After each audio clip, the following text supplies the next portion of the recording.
Welcome to Nasdaq Trade Talks. I'm Jill Malandrino, global markets reporter at Nasdaq. Joining us for this segment at the market site in Times Square, we have Bradley Tusk, founder and CEO of Tusk Venture Partners. We're going to take a look at some of the challenges and realistic potential of Web3, as well as the current fundraising environment. Brad, it's great to have you with us in person. Yeah, thanks for having me. At market site. It's interesting. Barron's put out an article earlier this week about Web3 and how it remains a heavy lift to execute on it. My first thought was it feels a little bit early to have that conversation. Yeah, it's not too early for early stage tech companies to start working on new ideas, new technology, the kind of thing where it'll hit the main prime time, whatever it is, in like 4 or 5 years. For regular consumers to start looking for Web3 products, or even for sort of retail investors to look at Web3 investment opportunities, yeah, I think it's way too early. Is Web3 a casualty of the backlash that we're seeing in tech stocks, that we're seeing in crypto? Would you say it's more of a marketing gimmick, or there's real potential here? Not at all. So as you and I were chatting beforehand, the only valuations in venture have been falling dramatically over the last couple of months, as they should. The one area that so far, at least but based on what we've been seeing and investing in, that's been immune to that is Web3.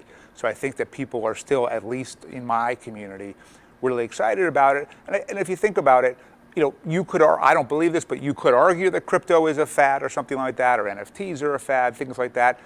Web3 is effectively, and at least in the way I see it, utilizing the blockchain for more and more applications, right? So, you can believe or not in Bitcoin or whatever it is. That's sort of almost an ideological question. Right. Blockchain is plumbing, right? It's sort of like the sewer pipes or whatever else it is.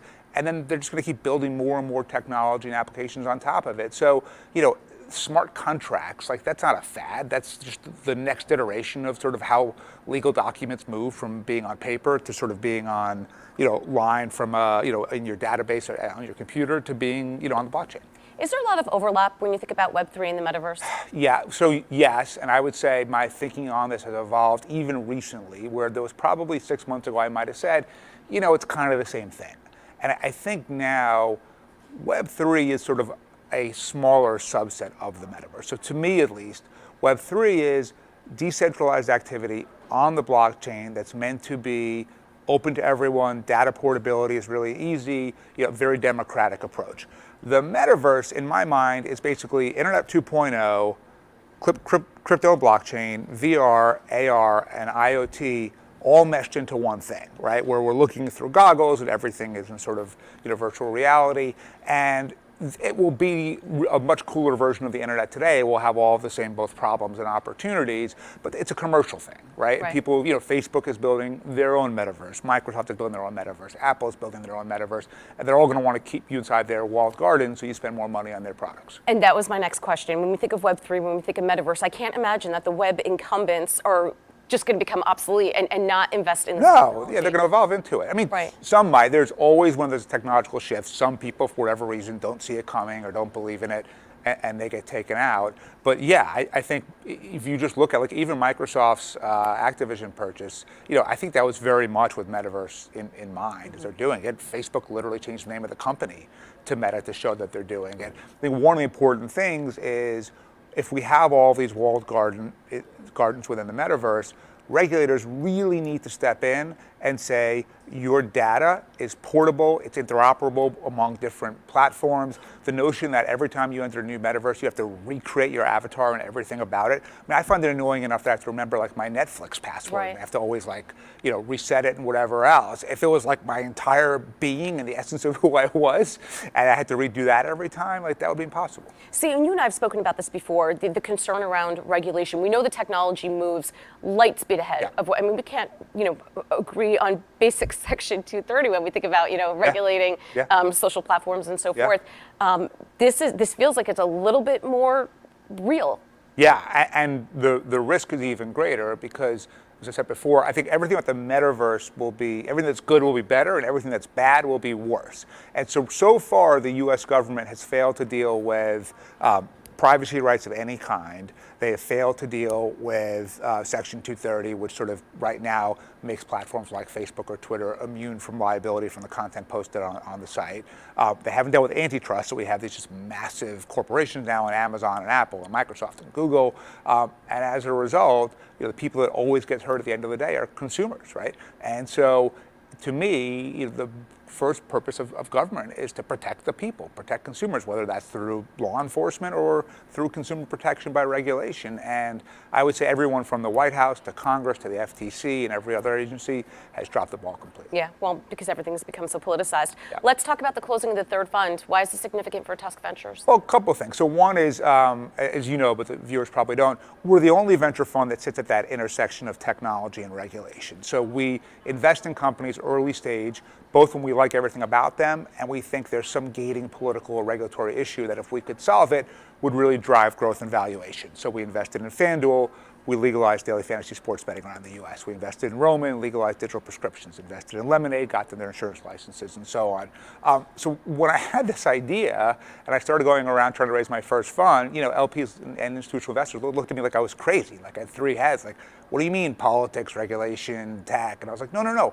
Most companies are regulated. They run into regulatory problems. No one else is doing this. I'm going to have a huge opportunity. And so I raised $35 million for Fund 1, which was the best we could do. We were lucky we were able to double it for Fund 2 to $70 million because our performance was really strong. And the performance continues to be strong because in this tiny little niche, right, I have a monopoly. Just like I guess I was complaining a minute ago about Google or Microsoft having a monopoly. I've got one, but I'm not trying to shut anyone out. It's just hard to do it.